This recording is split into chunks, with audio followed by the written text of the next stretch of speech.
सोचिए कि आपके पास एक किताब है ना?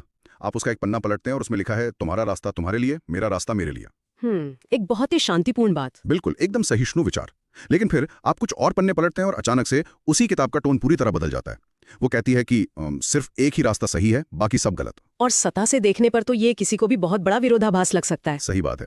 लेकिन आज की हमारी इस गहरी चर्चा में हमारे सामने एक ऐसा लेख है जो दावा करता है कि इन दोनों बातों के बीच कोई विरोधाभास नहीं है, बल्कि ये सत्ता हासिल करने और मतलब अपना वर्चस्व स्थापित करने की एक बहुत ही सोची समझी रणनीति है। हाँ, और जो बात इस दावे को और भी ज्यादा जटिल बना देती है वो ये है कि ये किसी बाहरी व्यक्ति का दावा नहीं है। ये लेख लिखा है एक्स मुस्लिम MBS नाम के एक लेखक ने। जो खुद को एक मुर्तिद बताता है, यानी इस पूरी व्यवस्था का एक पूर्व हिस्सा। बिल्कुल, ये एक तरह से अंदर से बाहर आने वाले व्यक्ति का नजरिया। खैर, चलिए इस दावों के चक्रव्यूह को थोड़ा करीब से देखते हैं। स्रोत की शुरुआत एक बहुत ही बुनियादी सत्ता के समीकरण से होती है। लेखक हमें सीधे मक्का के उस ऐतिहासिक दौर में ले जाता है जब इस्लाम के नबी अल्पसंख्यक थे, यानी माइनॉरिटी में थे। और ये पृष्ठभूमि समझना सबसे जरूरी है। हाँ, क्योंकि स्रोत स्पष्ट रूप से कहता है कि उस समय उनके पास कोई मेजॉरिटी या फिर तलवार की ताकत नहीं थी। बिल्कुल, मक्का का वो दौर एक ऐसा समय था जब ये नई विचारधारा अपने अस्तित्व के लिए संघर्ष कर रही थी। और इसी कमजोरी के दौर में कुरान की 109वीं सूरा अल काफिरून की आयत 6 अवतरित होती है, जिसका जिक्र लेखक ने अपने लेख में किया है। हाँ, और स्रोत में इस आयत का जो अर्थ दिया गया है वो है तुम्हारे लिए तुम्हारा दीन, मेरे लिए मेरा दीन है। एक तरह का शांतिपूर्ण सहअस्तित्व है ना? बिल्कुल। अगर इसे हम आज की दुनिया से जोड़कर देखें तो ये कुछ वैसा ही लगता है जैसे कोई नया छोटा सा स्टार्टअप किसी बहुत बड़े कॉर्पोरेट मार्केट में कदम रखता है। बहुत ही दिलचस्प एनोलॉजी है। शुरुआत में वो छोटा स्टार्टअप बड़े खिलाड़ियों से कोई सीधा टकराव मोल नहीं लेना चाहता। वो हेल्थी कंपटीशन और मतलब जियो और जीने दो की बात करता है। लेकिन यहाँ सवाल ये उठता है कि क्या वो सच में हमेशा इसी शांति में यकीन रखता है, या फिर ये शांति सिर्फ तब तक का दिखावा है जब तक उसे पूरी फंडिंग और ताकत नहीं मिल जाती। एकदम सही। और ठीक यही वो तर्क है जो लेखक इस आयत के संदर्भ में स्थापित करने की कोशिश कर रहा है। लेखक के अनुसार मक्का का ये संदेश कोई महान नैतिक विकल्प नहीं था। अच्छा, तो फिर क्या था? उसके हिसाब से ये एक विशुद्ध सामरिक मजबूरी थी, खुद को बचाए रखने की एक रणनीति। और इस रणनीति को समझाने के लिए लेखक एक बहुत ही विवादित शब्द का इस्तेमाल करता है, अल-तकिया। हाँ, अल-तकिया। मैंने इस शब्द को अक्सर बहसों में सुना है। क्या इसका मतलब सीधे तौर पर झूठ बोलना होता है?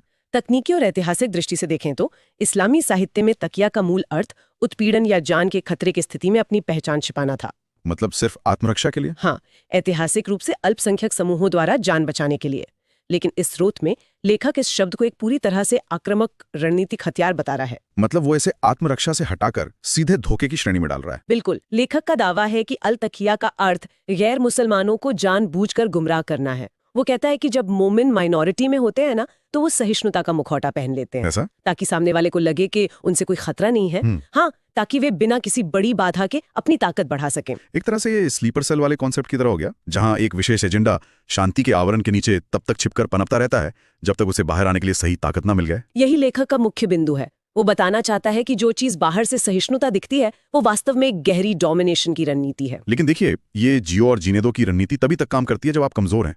असली परीक्षा तो तब होती है जब आपके पास सिस्टम को चलाने की ताकत आ जाए। एकदम सही। और लेखक के अनुसार मदीना जाने पर ठीक यही हुआ। हाँ, मक्का से मदीना का वो पलायन जिसे हिजरत कहते हैं, वो सिर्फ शहर बदलना नहीं था, है ना? बिल्कुल नहीं। वो इतिहास का एक ऐसा टर्निंग पॉइंट था जिसने सत्ता का पूरा समीकरण ही पलट कर रख दिया। लेखक जोर देकर कहता है कि मदीना में उनके पास तलवार की ताकत आ गई। मतलब अब वे कमजोर नहीं रहे। हाँ, अब उनके पास एक राज्य था और एक सैन्य शक्ति थी। और सत्ता के इस नए ढांचे के साथ संदेश का ढांचा भी बदल गया। स्रोत के मुताबिक मदीना पहुंचते ही पिछली जियो और जीने दो वाली आयत को मनसूख कर दिया गया। अब एक विश्लेषक के नजरिए से यह समझना जरूरी है कि यह मनसूख होना क्या है। क्या इसका मतलब यह है कि पुरानी आयत को किताब से मिटा दिया गया? क्योंकि सूरा अल काफिरून तो आज भी पढ़ी जाती है। ये एक बहुत ही जरूरी सवाल है।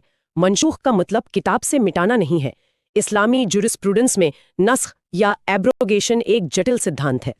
थोड़ा आसान शब्दों में समझाएंगी? इसका अर्थ ये है कि जब समय और परिस्थितियां बदलती हैं तो एक नया आदेश आता है जो पुराने आदेश के कानूनी प्रभाव को खत्म कर देता है। अच्छा, तो आयत वही रहती है लेकिन उसका हुक्म बदल जाता है। हाँ, पुरानी आयत की इबादत की जाती है लेकिन कानून लागू करते समय नए आदेश का पालन होता है। ये तो बहुत ही दिलचस्प है। ये कुछ ऐसा ही है जैसे किसी देश के संविधान की पुरानी धाराएं किताबों में तो लिखी हैं, लेकिन अदालतों में फैसले नए संशोधनों के आधार पर ही होंगे। एकदम सटीक एनालॉजी है आपकी। और लेखक इसी मनसूख के सिद्धांत का इस्तेमाल अपने सबसे तीखे दावे के लिए करता है। हाँ, वो कहता है कि मदीना में तलवार की ताकत आते ही एक नई आयत नाजिल कर दी गई सूरा आले इमरान की आयत 19। बिल्कुल। और इस नई आयत के जो शब्द स्रोत में दिए गए हैं वे बहुत ही स्पष्ट और आर पार की स्थिति वाले हैं। इसमें कहा गया है, अल्लाह के नजदीक दीन सिर्फ इस्लाम है, और जो इस दीन से हटकर किसी और खुदा की इबादत करता है या आदेशों से इनकार करता है, अल्लाह जल्द ही उनका हिसाब करने वाला है। अब यहाँ टोन में जो बदलाव आया है उस पे गौर कीजिए। एकदम 180 डिग्री का बदलाव। हाँ, तुम्हारा रास्ता तुम्हारे लिए सीधे सिर्फ एक ही रास्ता सही है, पर आ गई है। और लेखक के शब्द यहाँ पर बहुत ही आक्रामक हो जाते हैं। उसने सेल्फ क्लेम्ड इस्लाम के नबी जैसे शब्दों का इस्तेमाल किया है, जो कि बहुत ही कड़े शब्द हैं। उसने सीधे तौर पर आरोप लगाया कि इस नई आयत के नाम पर ताकत के नशे में चूर होकर काफिरों का कत्लेआम शुरू किया गया। ये बहुत ही सीधा हमला है। अगर हम इस तर्क के पीछे के मनोविज्ञान को डिकोड करें तो लेखक असल में ये कह रहा है कि सत्ता इंसान के असली रूप को उजागर कर देती है। मतलब जब आपके पास पूर्ण शक्ति हो और आप फिर भी सहिष्णु रहें, केवल तब वो सच्ची सहिष्णुता है। बिल्कुल। लेकिन अगर शक्ति मिलते ही आप सबके लिए एक ही नियम थोपने लगे तो इसका मतलब है कि पुरानी सहिष्णुता सिर्फ मजबूरी थी। ये तर्क अपने आप में काफी गहरा है, लेकिन ये लेख केवल इतिहास के पन्नों में ही नहीं रुकता। लेखक इन 1400 साल पुरानी घटना को सीधे आज के समय में ले आता है। हाँ, और स्रोत में एक बहुत ही अहम दावा किया गया है कि आज भी मुसलमान काफिरों पर गलवा हासिल करने में लगा है। ये गलवा शब्द यहाँ क्या भूमिका निभा रहा है? गलवा का शाब्दिक अर्थ है पूर्ण वर्चस्व या डोमिनेशन। लेखक का ये दावा इस पूरे लेख की सबसे बड़ी चेतावनी है। वो लोगों से कह रहा है कि मक्का और मदीना की घटना कोई बीता हुआ कल नहीं है, ये एक ब्लूप्रिंट है, एक ऐसा खाका जिस पर आज भी काम चल रहा है। मतलब जहाँ मुसलमान समुदाय अल्पसंख्यक है वहाँ वो जियो और जिने दो और अल तकिया का इस्तेमाल कर रहा है, और जहाँ मजबूत हो जाएगा वहाँ वो गलवा लागू कर देगा। बिल्कुल। लेखक लोगों के मन में ये बैठाना चाह रहा है कि आज जो सहिष्णुता दिख रही है वो केवल एक भ्रम है, और इसीलिए ये लेख एक कॉल टू एक्शन है, एक चेतावनी है। हाँ, वो चाहता है कि लोग सतर्क हो और इस्लाम की हकीकत से रूबरू हो। ये डर के मनोविज्ञान का एक क्लासिक उदाहरण है। मेरा विचार मैं आज यहाँ छोड़कर जाना चाहता हूँ। बताइए। हमने देखा कि कैसे एक ही किताब का हवाला देकर कोई पूर्ण सहिष्णुता को भी सही साबित कर सकता है और कोई पूर्ण वर्चस्व को भी। तो क्या किसी भी विचारधारा का असली स्वरूप केवल उसकी किताबों में कैद होता है? बहुत गहरा सवाल है। या फिर इस बात में होता है कि उस किताब को पढ़ने वाले लोग कितनी सत्ता के साथ उन शब्दों को जमीन पर लागू कर रहे हैं? ये सोचने पर मजबूर करता है कि असली ताकत शब्दों में है या इंसान की नीयत में। और शायद यही नजरिया हमें चीजों को गहराई से समझने में मदद कर सकता है। खैर, आज के इस गहन विश्लेषण के लिए बस इतना ही। एक नए विषय और ढेर सारे सवालों के साथ फिर हाजिर होंगे। तब तक नई चीजें पढ़ते रहिए और अपने खुद के सवाल हमेशा गढ़ते रहिए।